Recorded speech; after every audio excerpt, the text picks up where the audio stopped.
यहाँ धेरै प्रकारका औषधिहरू सुकाएका छन्।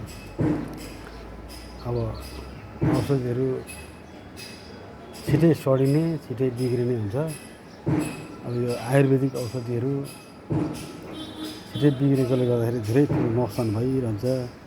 तर सबैलाई थाहा हुँदैन यो के हो, दबाई हो कि के हो कि त्यस्तो खासै केही थाहा हुँदैन। अब यहाँनिर यो घिरौँलाको यो लहरा यो हो हुन चाहिँ, तर यो पहिला यो घिरौँलाको जालो काम लाग्थ्यो। अनि यो दबाईहरू छ, सबै जन्डिसको दबाई हो, जन्डिस सम्बन्धी। अनि यो दालचिनी यो खुन पतला गर्नको लागि, बाक्लो खुनलाई पतला गर्नको लागि अर्जुनको छाल दालचिनी मिसाएर औषधि बनाउनु पर्छ। त्यसले गर्दाखेरि यो औषधि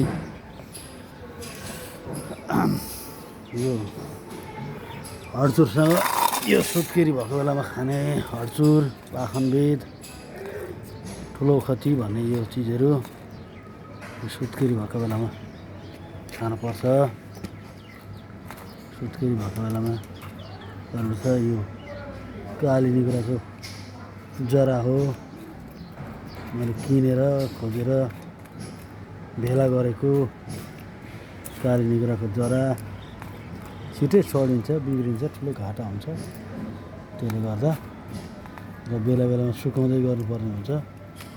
भिन्दै दबाईहरू भिन्दै प्रयोगको लागि आउँछ। यो हडचुर, पाखनबेद यो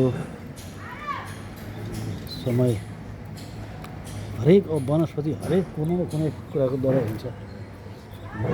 बुढापाकाहरूले भन्नुहुन्थ्यो यो काँचोला, काली निगुराको जरा, पाखनबेद यो महिनावारी बिग्रिएकोमा प्रयोगमा ल्याउने चिज हो। यो चाहिँ त्यसले गर्दा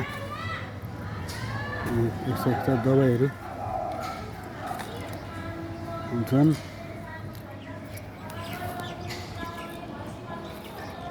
दबाई यो पानजिरा हो, यो पनि दबाई हुन्छ। यो हरेक कुराहरूको दबाई हुने भएकोले गर्दाखेरि यसलाई युजमा ल्याउनुपर्छ।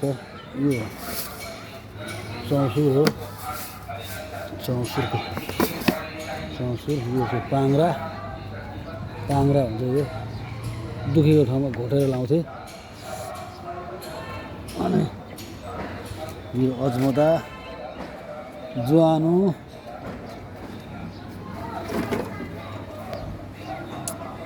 यो पनि दबाई, दबाईहरू सबै दबाईहरू छ, सुकाएर राख्दैछु।